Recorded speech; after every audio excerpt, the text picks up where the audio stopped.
Ganilla. All righty. So thank you to everyone for joining us today. This week we are joined by Rabbi Alex Lazarus-Klein. He is the author of three books of poetry: Looking Out an Airplane Window, Poetry Within While Walking Dogs, and Wildflowers and Fireflies, as well as the nonprofit management book Going Above and Beyond: How Creating a Culture of Exceeding Expectations Allows Your Life and Your Business to Take Off. He is a frequent contributor to the Buffalo News, as well as the Jewish Forward and the Times of Israel, a 2004 graduate of the Reconstructionist Rabbinical College. He holds a master's and bachelor's degrees from the Jewish Theological Seminary and a bachelor's degree in creative writing from Columbia University. He currently lives in Buffalo, where he serves as the rabbi of Congregation Shur Shalom. So thank you very much for being here with us today. We're looking forward to hearing some poetry with you. I feel very blessed to be among you, and what a wonderful group you run. Oh, thank you. And Ganilla, I apologize for messing up the Zoom link. I sent out a notice and didn't update the Zoom link. So yeah, one of those, yeah. I get one of those a year, and I think I just had my limit. So, well, I realized I wore a striped shirt, which is not good for a Zoom, but that's right. Now you can. This is, yeah, we're the most, I think, informal poetry program, Kathy, and other people tell me what they do, and like, oh, you're at the museum doing this? You're just not going to go organic like us? No, it's all good, all good.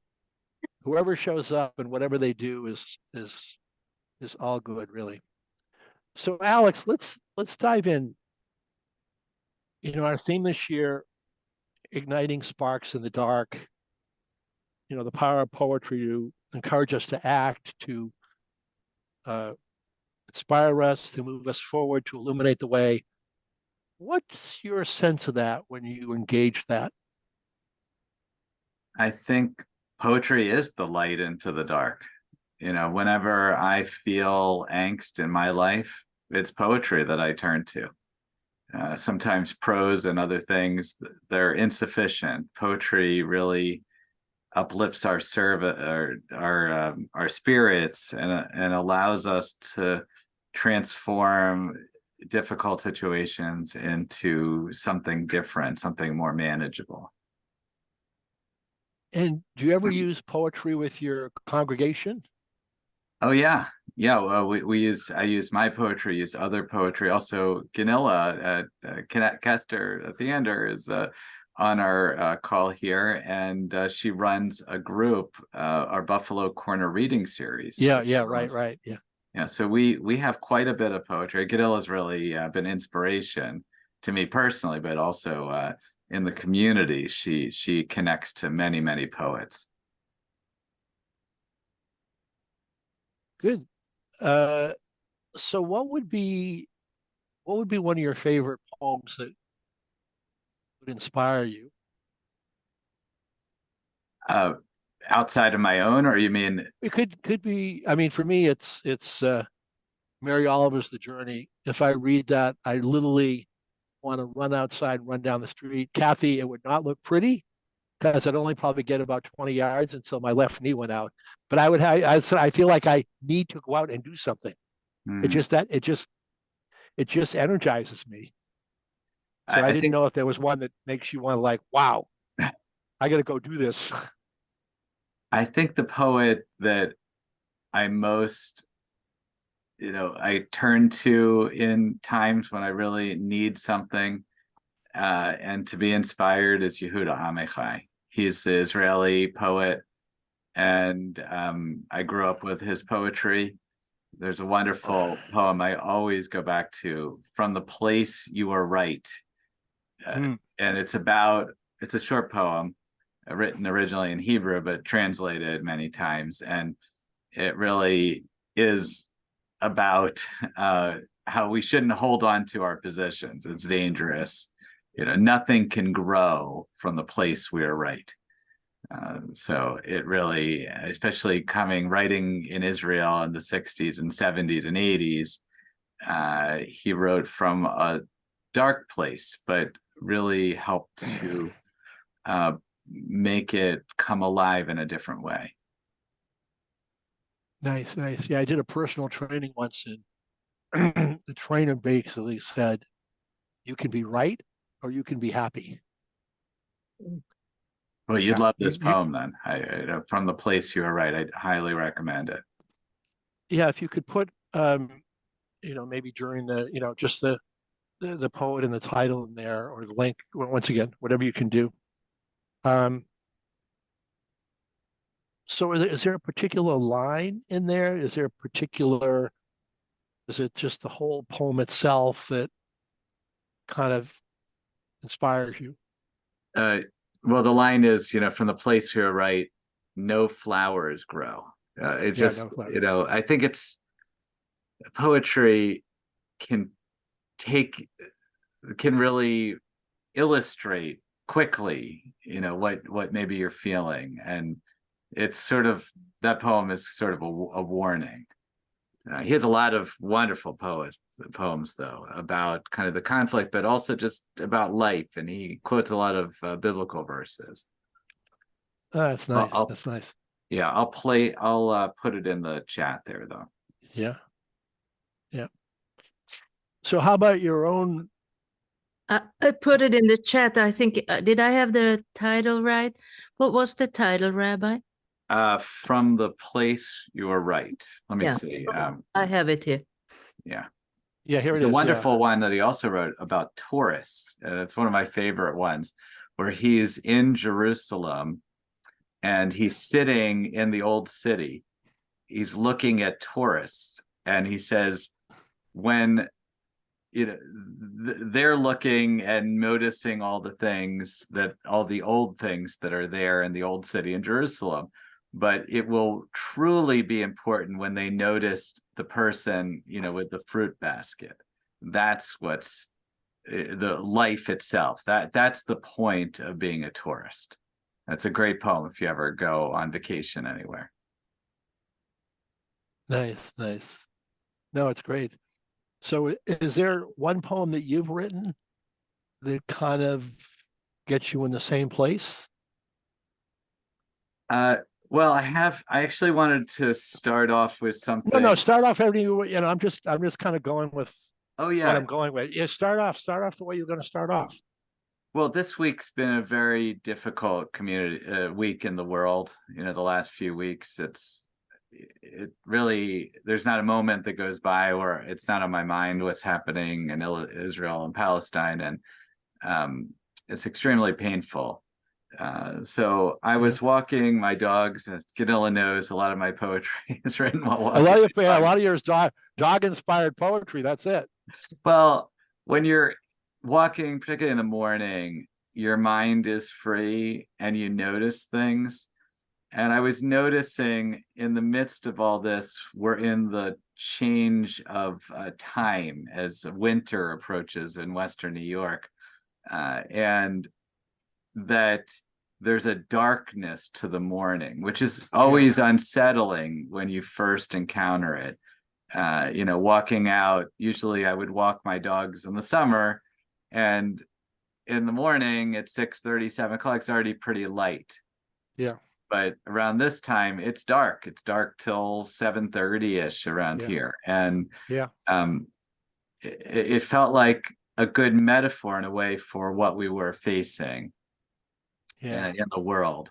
So it's called Dusk in October 2023. And I just wrote it a few days ago. That's great. That's fantastic. When the dark comes, it seeps into everything. Morning is no longer morning. She becomes a heavy veil, like the one I once saw a woman wear on her wedding day. When the dark comes, even the sunniest of skies becomes blinding, shadows and shade a refuge. When the dark comes, taste buds sour, our hearts turn directionless.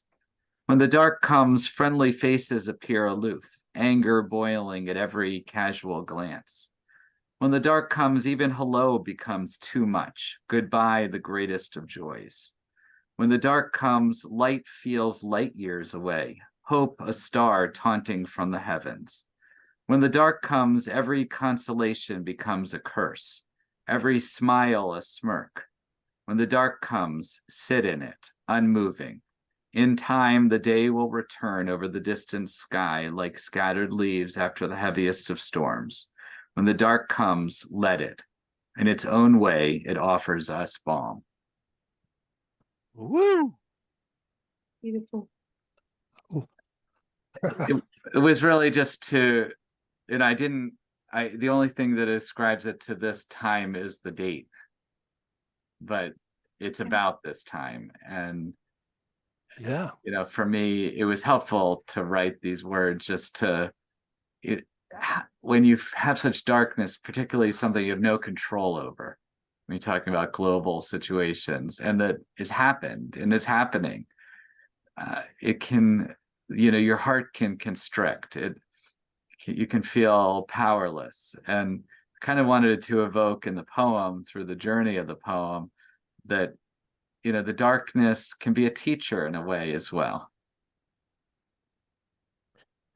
No, it's great. I think you captured so beautifully, the power of the darkness to block almost everything out. But there's hope that light will come. No, it's great. I hope you use that in a lot of different places because it's really beautiful. But there is a new there's a collection. They're trying to raise money for Israel, so I did submit it. So it's called Am Yisrael Chai by Rabbi Menachem Predator. So we'll see. But everything's unfolding so quickly. Yeah, I think that my parents would not recognize this world. I mean, I was not alive during World War II. That was whole different. I just, there's so many things I can't comprehend.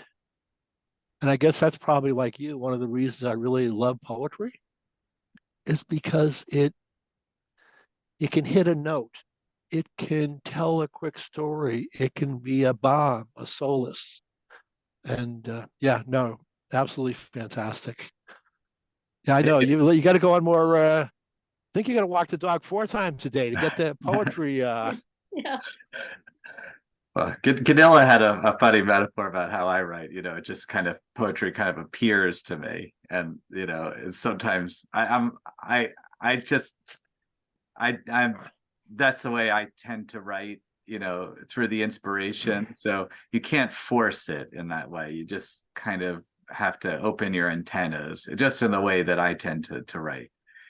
I wanted to share another poem that I wrote about 20 years ago.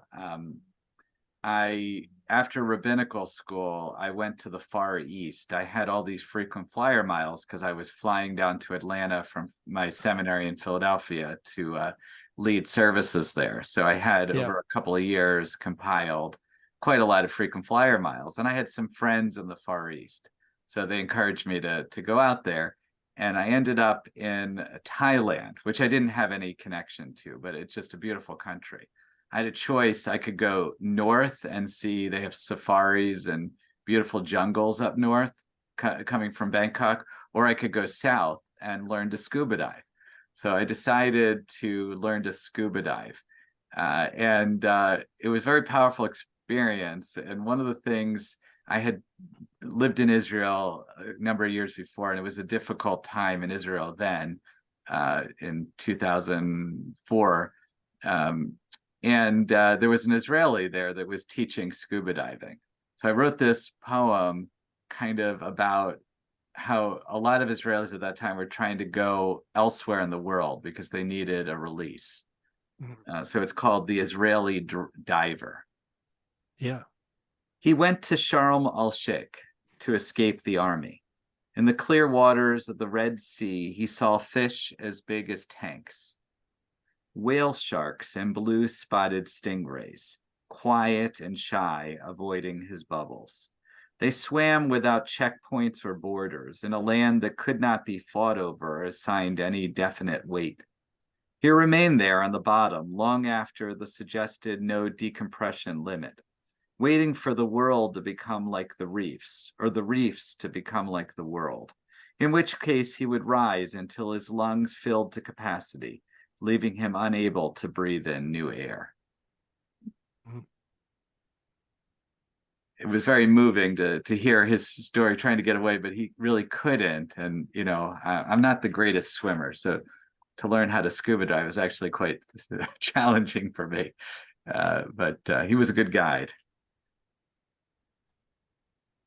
Yeah, I think we went on a vacation. I don't know where, maybe Aruba, and there was a scuba diving thing we could do. And I put my face in the water, and I was like, I'm drowning. I'm drowning.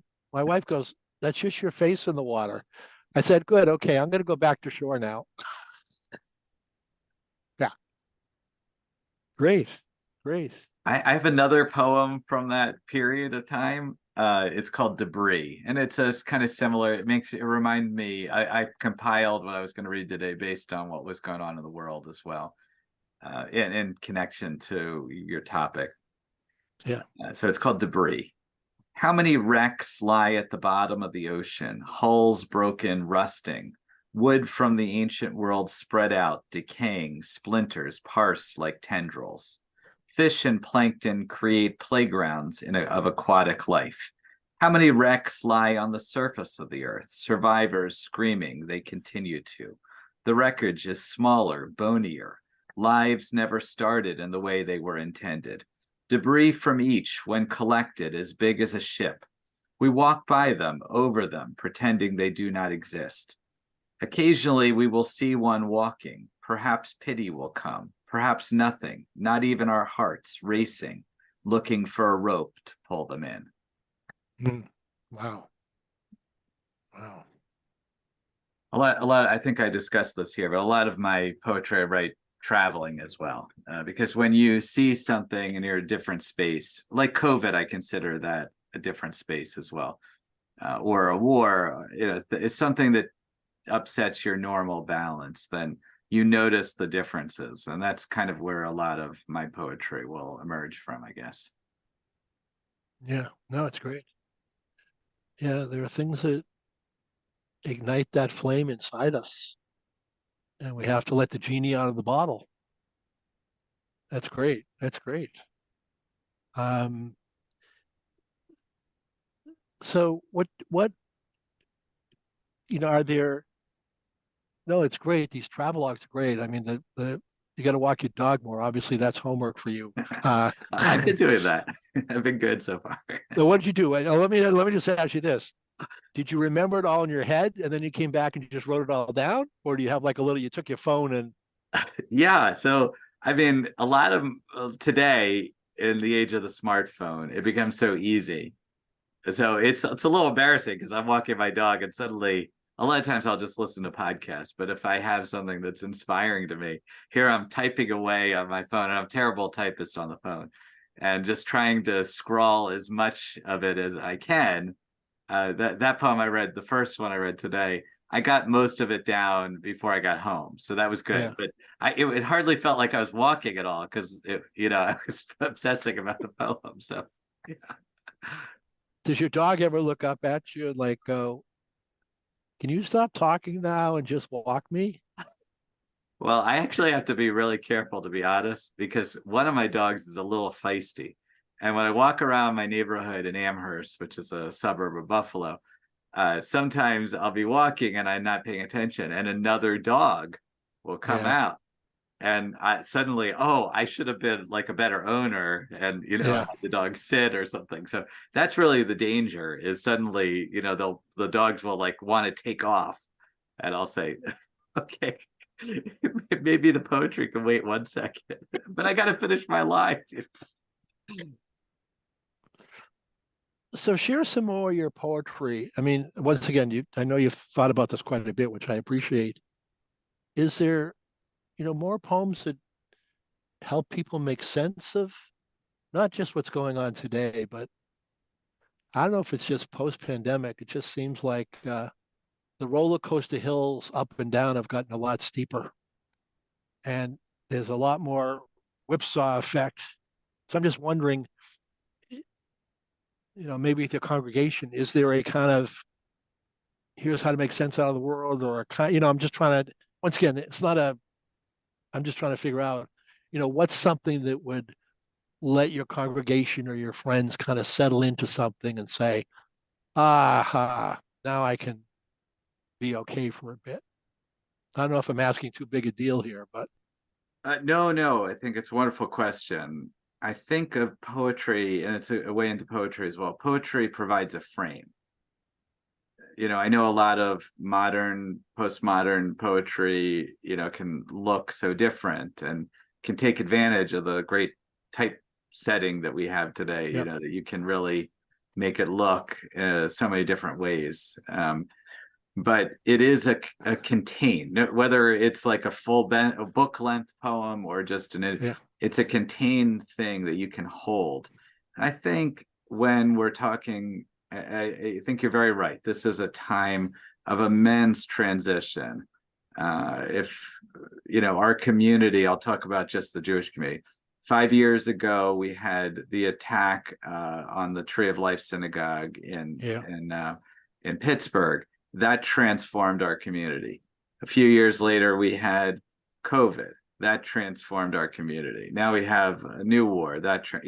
Every bit, our community and the individuals in it are changed dramatically. And I think of religious congregations, but maybe poetry gatherings, any type of gathering that has purpose and has a container as like a safe station. That you can sit. And so I think poetry, like we see with Amanda Gorman and the beautiful job she does as our national poet, I think it can provide that voice that can give some voice to the emotions, because emotions just sit, they don't say anything a lot of times, especially when there's confusion. Like at the beginning of something, you don't know how to feel. So the poetry gives you a little bit of language, maybe a line, maybe just the experience of the poetry that allows for the emotion to be defined and for comfort to come. So I think, that's how I think of a synagogue community, that we are like a way station. We really felt that during COVID. This was a place with everything going on that virtually or in person, we could collect, assess how we were doing, make sure there weren't any needs we needed to be taken care of, and then just move into the world in a beautiful way. Well, this program that we're in season 4 started as a way station for people to visit during April of 2020, just to find a way to just get out of wherever they were, how they were feeling, where they were, how isolated. I think so. I think that what a poem can do is kind of release that. Even like it was interesting when I shared the poem When the Dark Comes, I shared it on Facebook. Sometimes I'll do that just as a way, if I feel inspired. And I felt a lot of people wrote back, this put to words how I was feeling. And even though the poetry, I said it was, was not about, it was about the situation, but it didn't address it directly. It allowed for the emotion to come off. So it's when the darkness comes, or when the dark comes? When the dark. I wanted it not darkness, actually. I'll send you it so you can have it. Okay, great. So Alex, let's take just a 2-minute break here. We do kind of at the top of the hour now.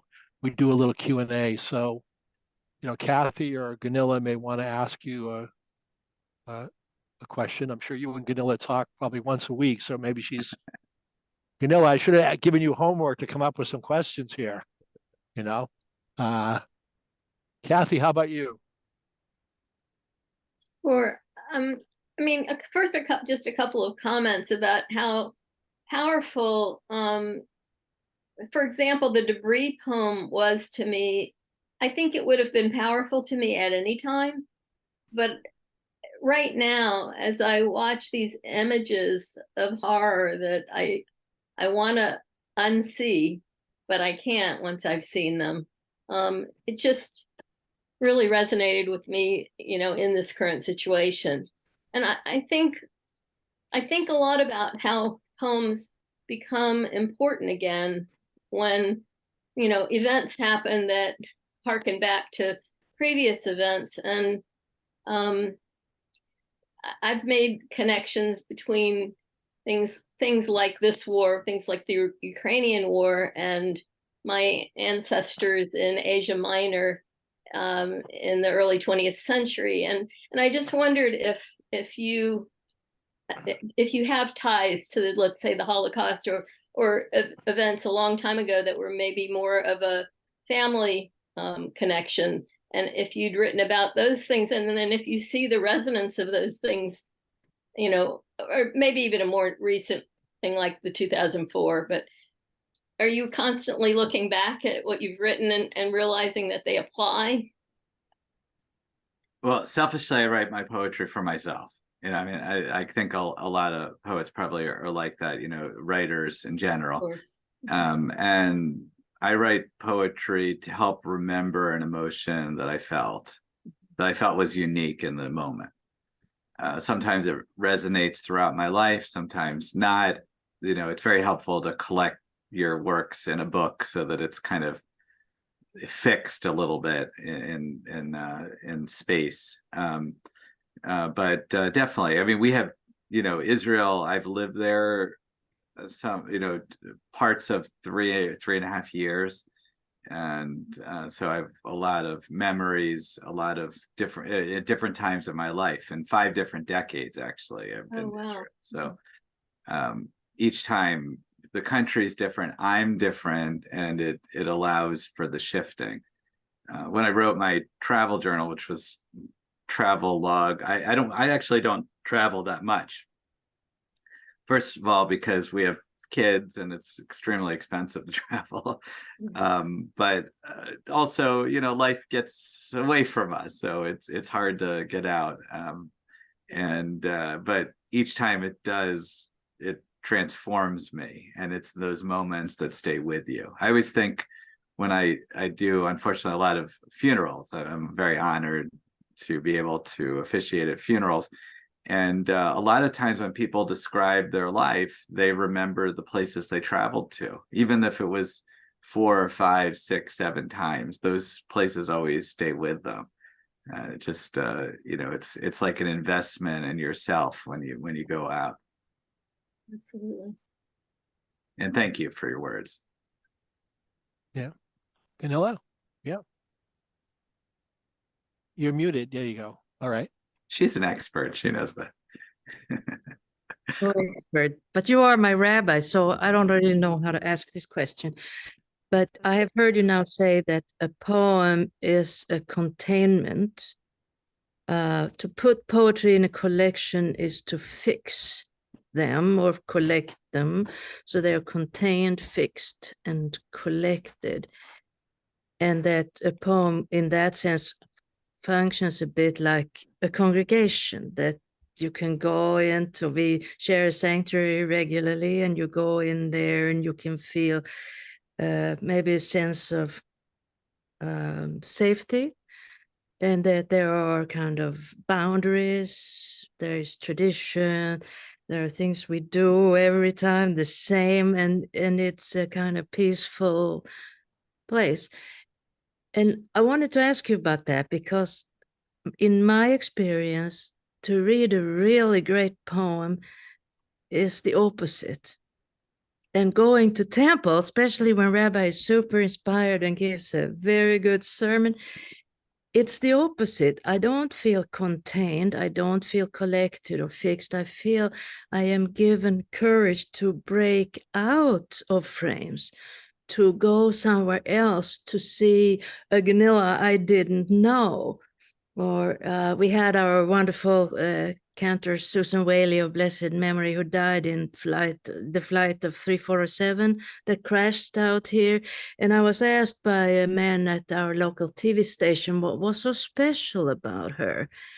And I said, she did this. She pulled you out of your frames. She pulled you out of these limits or whatever image you had of yourself, and dared you to take a step or two to the side, to the front, or turn around, but do something different. And so I just wanted to ask how you feel about that now. That's a wonderful question. Thank you. You're always so thoughtful too. Yeah, I guess, okay, even though I'm using words like containment, I don't mean them like a prison. And I realize that fixing, like, it feels like I'm squishing a bug, and put a book collection together. But that's not how I feel about it. I feel that we live in what we'd say biblically tohu vavohu, which is chaos. And there's a certain chaos that can take our lives and make us feel like we have nowhere to go. I think when I mean a container is a place that allows that beauty to come out. For example, I really felt this because I think synagogues, like so many spaces, this is broadcast about libraries, the same sort of thing. We have to redefine ourselves. Like, the spaces are no longer the same. They don't have the same resonance. A lot of religious spaces, they can feel kind of like empty in a way, like devoid of meaning, because we've moved away from the places. They're no longer the central gathering places of community in a way, because we have other places to gather. We can gather like this online. We can go wherever we want. We have, we're not limited to, the one TV station. In other words, like the one place to gather. But I feel like we really need, that was the wisdom of the ancient world. We need places to collect, to reassess, so that we can have the bravery to go out. I felt it during the pandemic that we were that space where our congregation of, let's say, 800, 900 people could recharge and then go out and transform the world.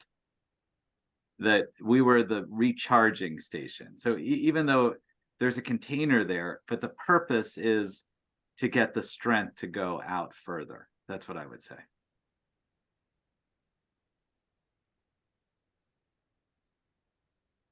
Thank you, though. John, should I read some more poetry? Yeah, yep. I write down notes as things get said, so I'm just writing down some notes. No problem. It's a skill I wish I had more. That's the most I have is my poetry, but well, yeah, I'm not a greatest note taker. Yeah, problem is my handwriting sometimes makes it illegible. I'm looking at is that an R, a W, a T, or an F? And I'm like, okay, the second vowel, third. Yeah, so sometimes I used to, when I was writing poetry, I would write it out, and my handwriting is atrocious. It's only gotten worse over the years.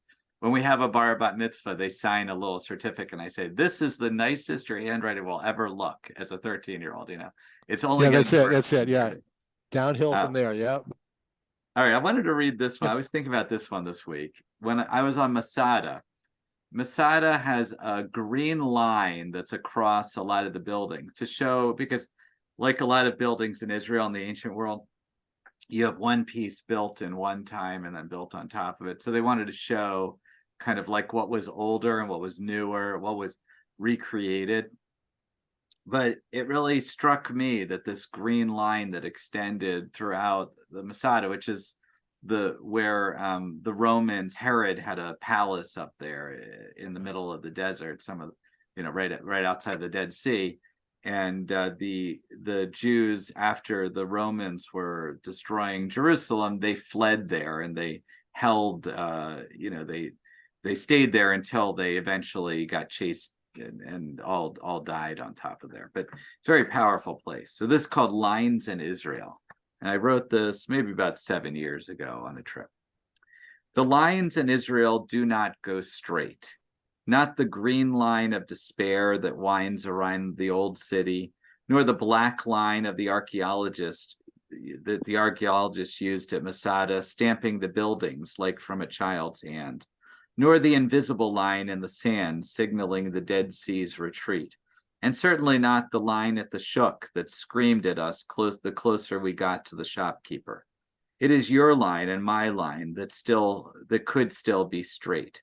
The lines of our hair as we age, the lines beside our eyes as we laugh, the lines of our eyebrows when we are thinking too hard, and the lines of our arms reaching to no avail toward one another to make peace with all that we have seen. That was great. Such visual imagery. Yeah.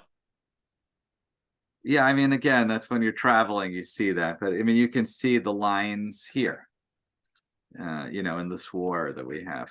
Another thing, maybe about 20 years ago when I was in Israel, I noticed that the construction, Jerusalem is a beautiful city. It's filled with Jerusalem stone. Every building has to have this white stone throughout it. So it's very pristine. But the actual way the buildings are built is with cement because it's a place filled with sand. So it's very loud and messy and gross.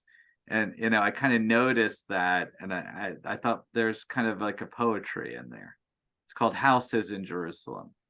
Houses in Jerusalem are built with long rods and cement. The process is something like this. Trucks carry the rods sticking from their backside. Rods, after lying for weeks in sand and garbage, are put inside large cylinder blocks. Layer by layer, the house is erected. A gray, sticky cement holds everything in place. Mostly Arab workers smoke during breaks, resting in the hot sun.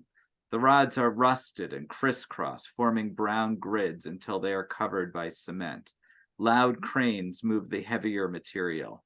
Explosions cover the sound of traffic, which is forced to maneuver around orange barriers.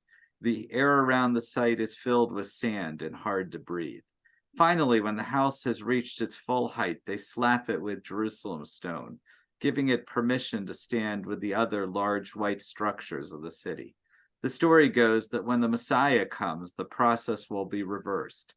Instead of a white, pristine city, Jerusalem will be cold and gray, but glow inside with the light of goodness. Wow. Yeah, it's kind of to evoke, sometimes we're trying to make things pretty, but maybe it's better to make them messy and worry about our human interactions first. Oh, great.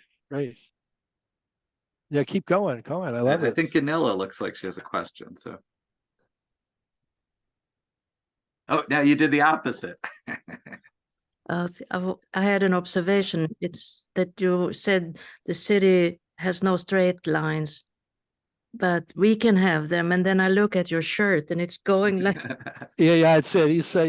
But that was more to be funny. But I was wondering would it be, in a sense, appropriate to describe your poetry that somewhere there is the thought and the meaning of the poem, but it's hidden. It's never spoken out straight.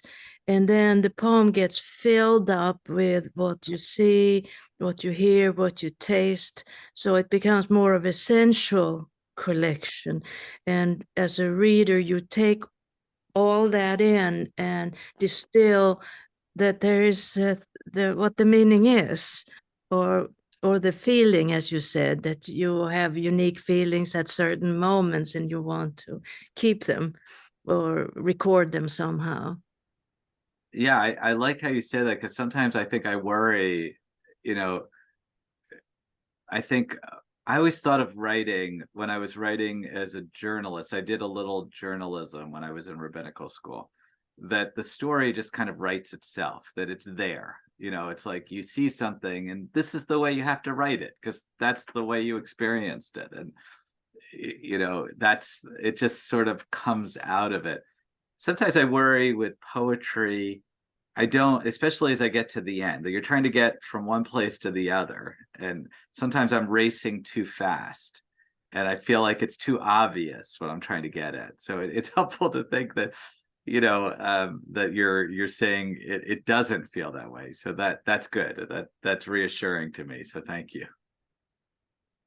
So Gunilla, I took a week-long poetry class with Padraig O'Tuma at Omega in Rhinebeck, New York.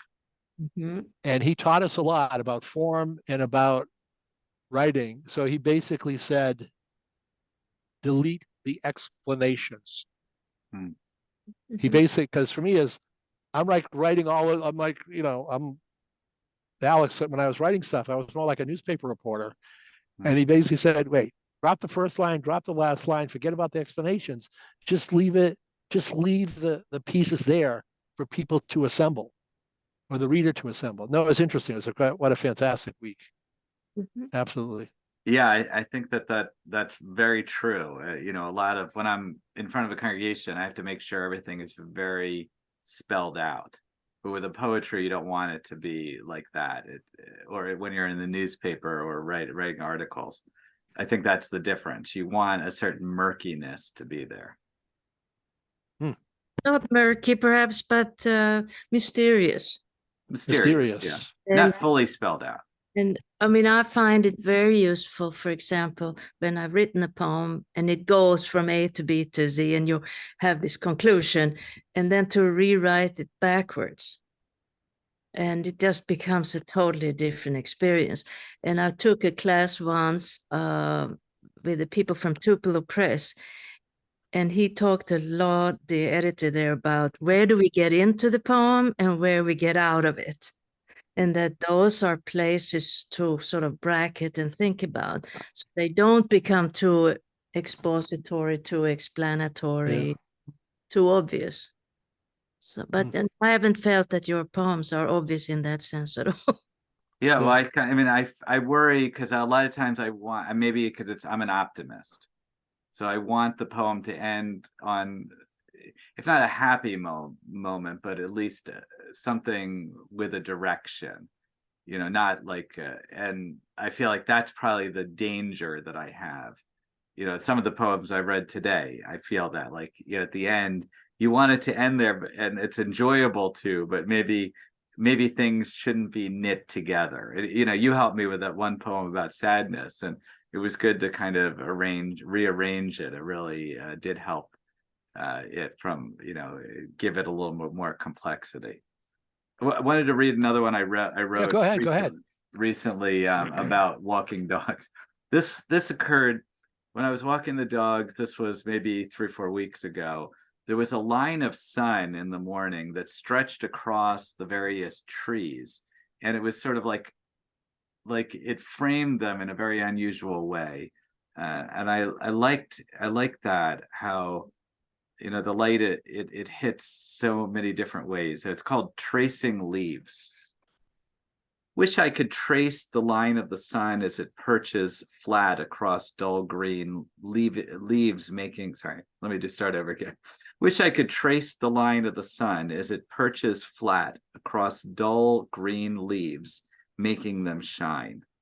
Wish I could hold you in the moment of leaving as your soul lifts out flat from parched lips into unknown waters.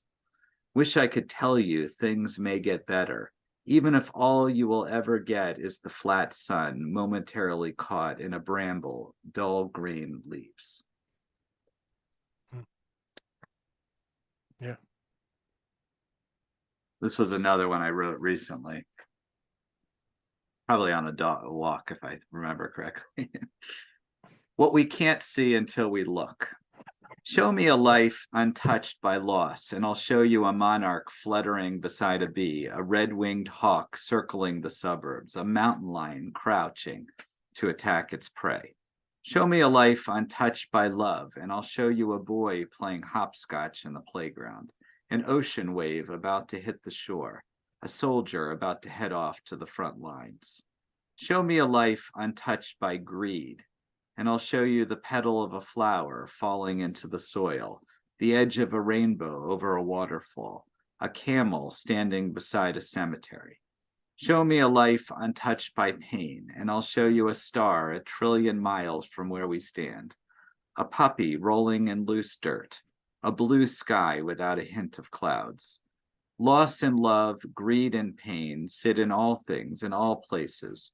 Just search the lines of a person's face and you will find their scars. Again, Very with nice. lines, I think it's just the poems that I picked. There was a kind of a couple of things that connected together. They're written at different times, though. Ganil, I think the congregation should buy him a ruler so we could have very, very straight lines on his. Oh, I'm terrible about that. So let's say it's we have about 10 minutes left. So I know Ganil has been coming in with questions, which is fantastic. Kathy, how about you? Any comments or questions? On this last poem, I'm just curious if that structure, the wish I could tell you kind of approach, like, did that come from the beginning? Or is that something you added later?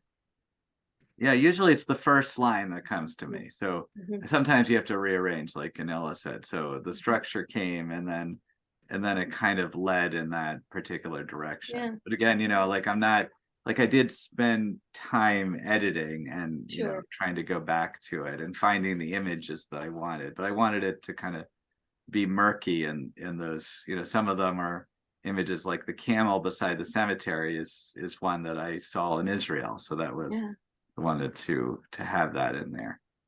I really enjoyed that structure and the way that it, set up paradoxes. Thank you. Yeah, in a way, that kind of structure can be helpful because you're kind of. I write. It's interesting. The thing I write most that I don't share a lot because I'm not a musician, but I write songs constantly, and songs are forms of poetry, but the songs are different because often they have a rhyming structure. They're more contained. Poetry is a little bit different than that, but that one is sort of like the way I might write a song, that often it would kind of have, oh, I like that line and let's see where it leads to. One of these days I'm gonna try to figure out. I keep working. I learned a little guitar, and I know Ganil is a wonderful guitarist, but just trying. But I'm not just, I don't have that musician in me, unfortunately. Hey, Kathy, we're going to start a singing poetry program. That'll be the next, that'll be the 2:00 hour. We'll speak it out. To that. Don't invite you to that? Yeah, well. Yeah, count me in. I'll participate this way, but I'm not a singing performer. Yeah, that's it. I was going to say, yeah. One of the rabbis here used to say in the Bible, it says, make a joyful noise. It doesn't say a good noise. I used to point that out. So Alex, share some more of your work. It's good. Sure. Well, I have a couple that I wrote for my children as more as lessons, actually.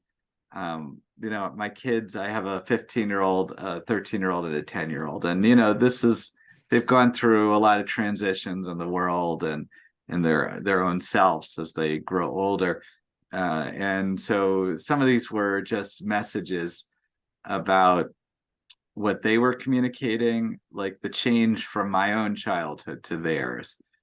This first one's called Circles, and it's about how they see the world versus the way we do. Our ancestors walked across field and forest, desert and mountain, drew a circle around themselves and said, "Come inside." Our grandparents crossed oceans on ocean liners, landed on busy shores, drew a circle around themselves and said, "Come inside." Our parents flew across continents, built houses on hills and sprawling suburbs, drew a bigger circle around themselves and said, "Come inside." We drove across highways and byways, settled in already built homes, in already built cities, drew an even bigger circle around ourselves and said, "Come inside." Our children do not walk, sail, fly, or drive. They do not know oceans or ocean liners, highways or byways. They do not draw circles. They look at us and laugh. The world is our circles. Come as you are, whomever you are, wherever you are. If you are lucky, the world will open up its circle, its fields and forests, deserts and mountains, just enough for all of us to come inside. Nice. Again, that's, you know, how they see the world. They don't have boundaries in the way that I feel like we were raised, you know, with dichotomies. They feel like everything's a spectrum, everything exists in different way. And this one was for my son when he had his bar mitzvah. He's had a lot of challenges, and this was sort of like, I guess, about trying to give permission to move forward in his own way. It's called Blessings for the Journey. Our way forward is not the only way forward. You must pave your own way forward. Through storm and border, brick and mortar, broken cracks and mothers' backs, through what we want and what we lack. We may appear settled on settled land, but the earth caves in wherever you stand. In that crater, you must rise above. All our forgottens may seem too much. Yet we too rose and we too fell, had moments when we failed to quell. Lying fallow, we dared not climb. Breathing shallow, we lost our line. Out of that despair, we stood once more, brushed off sorrows and settled scores. What you see now is just an illusion of embattled souls rising up. If we came back to try again, we would forge ahead on different land. So, my love, we wish you luck. Our lessons learned will not be enough. We give you strength, in our solemn word, but you must pave your own path forward, to dream beyond what we imagined. And when you've found your true passion, do not allow those beyond your vision to think that yours is the only mission, because your way forward is not the only way forward. Let each of us pave our own path forward. Sorry, it's a bit emotional. That's right. Was that for your son? Yes. Yeah. Nice, very nice. It's very hard growing up today.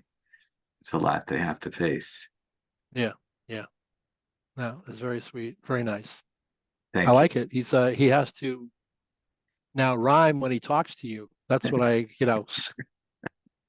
Dad, I think I want some milk. I don't know if it's in my ilk. Yeah, you'll have no, I'm kidding. I have to have a little humor today. I'm not feeling well, so I need That's a little okay. laugh. I shouldn't Yeah. laugh because I'll start to cough, and that's not a good thing. But no, listen, it's very yeah, I wrote something for my daughter's 30th birthday and for my son at one point, and yeah, I think it's really very nice. I mean, years from now, I hope he looks on it as a very cherished memory and realize how special. Well, At 15, maybe not, but yeah. We just did a funeral of a wonderful, beloved Buffalonian named Howard Wolf. He was an English professor in Buffalo, and just he loved going out and learning about the world. And he was, as a single dad, he raised his daughter, in the 60s and 70s, and he wrote a lot of poems. And actually, at the funeral, I was lucky enough to officiate. Someone had collected a number of his poems, and I read one of them. And it was about his daughter as a young girl and lifting her up. And it was very sweet to see that this memory that he probably wrote in the early 80s, that captured this moment with his daughter.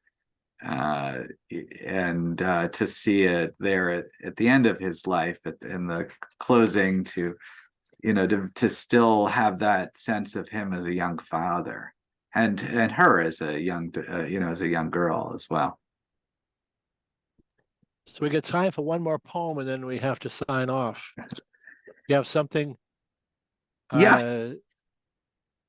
I'll do one about this time. I lost two friends in a bombing in Israel about 20 years ago. They're named Ben Bluestein and Marla Bennett. And Yuhad Amichai had written a poem called "The Diameter of the Bomb," and this was my response to it in that just awful period. They were just sitting at a cafe when a bomber came in the university. The diameter of kindness extended much beyond that of the bomb, like the easy glide of a blue whale in the waters of the Atlantic, filtering plankton like friends in its large belly, or the soft fur of two baboons grooming one another. So goes the hand gripping tight to hold me up, or the man with the pointed sideburns who gave an old lady his seat on the Egged bus. The bomb detonated and stopped, leaving trails of grief and terror, shaking as big and boastful as the clockwork Earth's plates, or the red marks left behind after a firm back rub. But while the bomber's memory quickly disintegrated into dust, the old smiles of his victims leapfrogged one person at a time until they've caught the world in butterflies and sad, mysterious dreams. Very nice. Very nice. Thank you. What an impactful reading. I think you ignited many sparks for me today, so I appreciate it. Hopefully healing for you. Yeah, no, good, no, Thank you. good. Listen, poetry's like medicine. I should be taking 3 times a day, regardless of how I feel. And yeah, no, it's good. No, Alex, thank you again, and Kathy and Ganilla and Rachel for hosting. And Rachel, I think we'll stop and end the recording.